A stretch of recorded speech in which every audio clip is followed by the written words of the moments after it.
ನಮಸ್ಕಾರ, ನಾನು ಪವಿತ್ರ ಭಾಗವತ್. ಮಿಸೆಸ್ ಭಾಗವತ್ ಚಾನೆಲ್ಗೆ ನಿಮ್ಮೆಲ್ಲರಿಗೂ ಪ್ರೀತಿಯ ಸ್ವಾಗತ. ಇವತ್ತಿನ ವಿಡಿಯೋದಲ್ಲಿ ಎಳೆತಾದಂತಹ ಗೇರು ಬೀಜವನ್ನ ಬಳಸಿ ಒಂದು ಒಳ್ಳೆಯ ರುಚಿಯಾದ ರೆಸಿಪಿಯನ್ನ ತೋರಿಸ್ತಾ ಇದ್ದೇನೆ. ಎಲ್ರಿಗೂ ಈ ಬೀಜ ಸಿಗ್ಲಿಕ್ಕಿಲ್ಲ, ಆದ್ರೆ ರೆಸಿಪಿಯಲ್ಲಿ ನಾನು ಹೇಳ್ತೇನೆ ಇದಿಲ್ಲ ಅಂದ್ರೆ ಯಾವ ರೀತಿ ಈ ರೆಸಿಪಿಯನ್ನ ಮಾಡಬಹುದು ಅಂತ. ಗೇರು ಬೀಜವನ್ನ ಕುಯ್ಲಿಕ್ಕೆ ನಾನು ಗುಡ್ಡದ ಕಡೆಗೆ ಬಂದಿದ್ದೇನೆ. ಈಗಾಗಲೇ ಗೇರು ಎಲೆಯನ್ನ ಬಳಸಿ ಮಾಡುವಂತಹ ಒಂದು ರೆಸಿಪಿಯನ್ನ ಶೇರ್ ಮಾಡಿದ್ದೇನೆ. ನೀವು ಆ ರೆಸಿಪಿಯನ್ನ ಇನ್ನು ನೋಡಿಲ್ಲ ಅಂದ್ರೆ ನೋಡಿ, ಮನೆಯಲ್ಲಿ ಟ್ರೈ ಮಾಡಬಹುದು ಗೇರು ಎಲೆ ಸಿಕ್ಕಾಗ. ನೋಡಿ, ಸೀಸನ್ ಮುಗಿತಾ ಬಂದಿದೆ, ಸ್ವಲ್ಪ ಇದೆ ಬೀಜ, ತುಂಬಾ ಏನಿಲ್ಲ. ನಾನು ಗೇರೆಲೆಯ ಗೊಡ್ಡಿಟ್ಟು ರೆಸಿಪಿಯನ್ನ ತೋರಿಸಿದಾಗ ಮರದ ತುಂಬಾ ಮಿಜುರುಗಳು ಅಂದ್ರೆ ಈ ಎಳೆತಾದ ಬೀಜಗಳೆಲ್ಲ ಇದ್ವು, ಹಣ್ಣಿದ್ವು. ಈಗ ಸ್ವಲ್ಪ ಸೀಸನ್ ಮುಗಿತಾ ಬಂದಿದೆ, ಅಲ್ಲಿ ಇಲ್ಲಿ ಸ್ವಲ್ಪ ಬೀಜಗಳಿದೆ. ಇದನ್ನೇ ಕುಯ್ದು ತಗೊಂಡು ಹೋಗಿ ನಾನಿವತ್ತು ಈ ರೆಸಿಪಿಯನ್ನ ಮಾಡ್ತೇನೆ.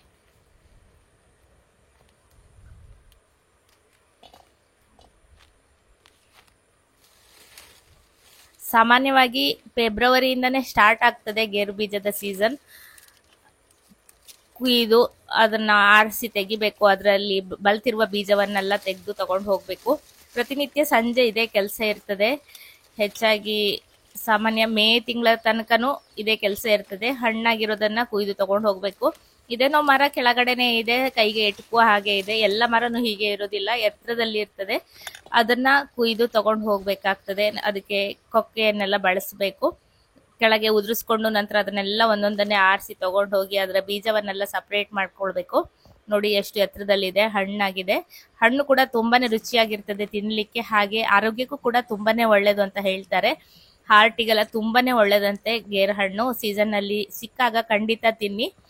ನಾವು ಸ್ವಲ್ಪ ತಿಂತೇವೆ, ಮತ್ತು ಉಳಿದಿದ್ದನ್ನ ಹೊರಗಡೆ ಎಸಿತೇವೆ. ಹಸುಗಳೆಲ್ಲ ಬಂದು ತಿಂದು ಹೋಗ್ತವೆ, ಇದನ್ನ ವೇಸ್ಟ್ ಆಗುದಿಲ್ಲ. ಅಥವಾ ಜಿಂಕೆಗಳೆಲ್ಲ ಬಂದ್ರೆ ತಿನ್ಕೊಂಡು ಹೋಗ್ತವೆ. ಬೀಜವೆಲ್ಲ ಕುಯ್ದು ತಂದಿದ್ದೇನೆ, ತೊಳೆದು ಇಟ್ಕೊಂಡಿದ್ದೇನೆ. ಇದನ್ನ ಕಟ್ ಮಾಡ್ಕೊಳ್ಬೇಕು.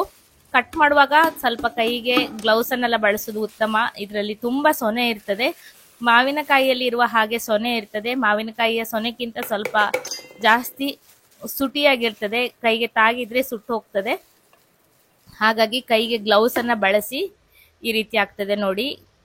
ತುಂಬಾ ಸೊನೆ ತಾಗಿದ್ರೆ ಇನ್ನೂ ದೊಡ್ಡ ಕಲೆಗಳಾಗ್ತದೆ. ಕೈ ತುಂಬಾ ತಾಕ್ತು ಅಂದ್ರೆ ಕೈಲಿರುವ ಚರ್ಮ ಎಲ್ಲ ಎದ್ದು ಬರ್ತದೆ. ಹಾಗಾಗಿ ಕೈಗೆ ಗ್ಲೌಸ್ ಅನ್ನ ಹಾಕೊಂಡು ಮಾಡೋದು ಒಳ್ಳೇದು.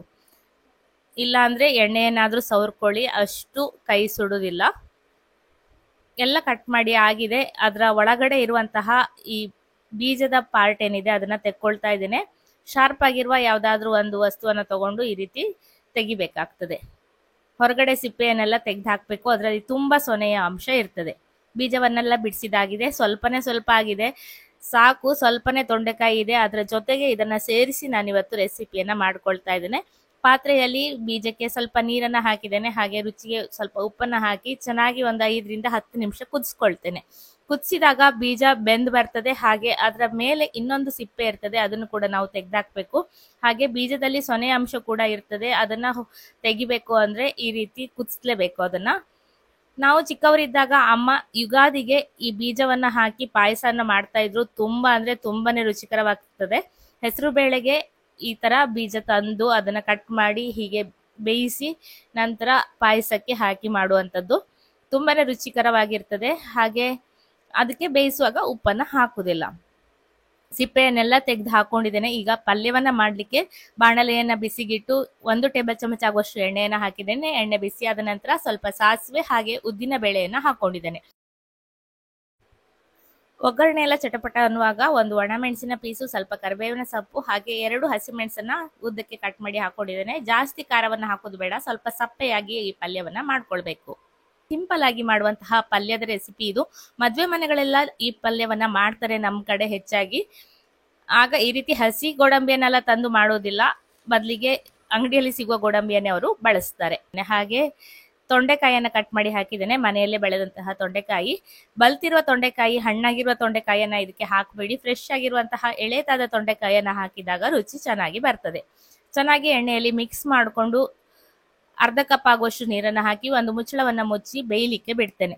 ನೀರು ಬೇಕು ಅಂದ್ರೆ ಮತ್ತೆ ಮಧ್ಯದಲ್ಲಿ ಸೇರಿಸ್ಕೊಳ್ಬಹುದು, ಮಧ್ಯೆ ನೋಡ್ಕೊಳ್ಬೇಕಾಗ್ತದೆ ನೀರು ಸಾಕಾಗಿದ್ಯಾ, ಬಂದಿದ್ಯಾ ಅಂತ. ಈಗ ನೋಡಿದ್ರೆ ತೊಂಡೆಕಾಯಿ ಹೋಳುಗಳೆಲ್ಲ ಮೆತ್ತಗಾಗಿದೆ. ಈಗ ಇದಕ್ಕೆ ಸ್ವಲ್ಪ ನೀರಿದೆ ಅನ್ನುವಾಗ್ಲೇ ರುಚಿಗೆ ಬೇಕಾಗುವಷ್ಟು ಕಲ್ಲುಪ್ಪನ್ನ ಹಾಕೊಳ್ತಾ ಇದ್ದೇನೆ. ನೀರಿಲ್ಲ, ಆರಿ ಹೋಗಿದೆ ಅಂದ್ರೆ ಪುಡಿ ಉಪ್ಪನ್ನ ಹಾಕೊಳ್ಳಿ, ಕಲ್ಲುಪ್ಪು ಕರಗೋದಿಲ್ಲ. ನೀರಿದ್ದಾಗ ಹಾಕಿದ್ರೆ ಚೆನ್ನಾಗಿ ಕರಗಿ ಬರ್ತದೆ. ನಂತರ ಹುಣಸೆ ಹಣ್ಣಿನ ರಸವನ್ನ ಸ್ವಲ್ಪ ಹಾಕೊಳ್ತಾ ಇದ್ದೇನೆ. ತೊಂಡೆಕಾಯಿ ಆಗಿರೋದ್ರಿಂದ ಜಾಸ್ತಿ ಬೇಡ, ಸ್ವಲ್ಪ ಸಾಕು. ಹಾಗೆ ಅಗತ್ಯ ಇದೆ ಅನ್ಸಿದ್ರೆ ಇದಕ್ಕೆ ಒಂದು ತುಂಡು ಬೆಲ್ಲವನ್ನು ಕೂಡ ಹಾಕೊಳ್ಬಹುದು, ನಾನಿಲ್ಲಿ ಹಾಕಿಲ್ಲ. ನಂತರ ಹಸಿ ಕಾಯಿ ತುರಿಯನ್ನು ಕೂಡ ಹಾಕೋದಿದೆ, ಹಾಗಾಗಿ ನಾನು ಮತ್ತೆ ಬೆಲ್ಲವನ್ನ ಹಾಕಿಲ್ಲ. ತೊಂಡೆಕಾಯಿ ಎಳಿತಾಗಿರೋದ್ರಿಂದ ಚೆನ್ನಾಗಿ ಹಾಗೆ ತಿನ್ನಬಹುದು ಅಂತ ಬೆಲ್ಲವನ್ನ ಹಾಕಿಲ್ಲ. ಹಾಗೆ ಬೇಯಿಸಿರುವಂತಹ ಗೇರು ಬೀಜವನ್ನ ಹಾಕೊಳ್ತಾ ಇದ್ದೇನೆ, ಅಥವಾ ಹಸಿಯಾಗಿರುವ ಎಳೆತಾದ ಗೋಡಂಬಿಯನ್ನ ಹಾಕಿದ್ದೇನೆ. ಹಾಗೆ ಹಸಿ ಕಾಯಿ ತುರಿಯನ್ನ ಹಾಕಿ ಚೆನ್ನಾಗಿ ಮಿಕ್ಸ್ ಮಾಡ್ಕೊಳ್ತಾ ಇದ್ದೇನೆ. ತೊಂಡೆಕಾಯಿ ಎಲ್ಲ ಈಗಾಗಲೇ ಬೆಂದಾಗಿರೋದ್ರಿಂದ ಸರಿಯಾಗಿ ಕಾಯಿ ತುರಿ ಮಾತ್ರ ಚೆನ್ನಾಗಿ ಬಿಸಿ ಆಗೋ ತನಕ ಸ್ವಲ್ಪ ಹೊತ್ತು, ಒಂದು 2-3 ನಿಮಿಷ ಚೆನ್ನಾಗಿ ಬಾಡಿಸ್ಕೊಂಡ್ರೆ ರುಚಿಯಾದ ತೊಂಡೆಕಾಯಿ ಗೇರು ಬೀಜದ ಪಲ್ಯ ರೆಡಿ ಆಗ್ತದೆ. ತುಂಬಾ ಅಂದ್ರೆ ತುಂಬಾನೇ ರುಚಿಕರವಾಗಿರ್ತದೆ.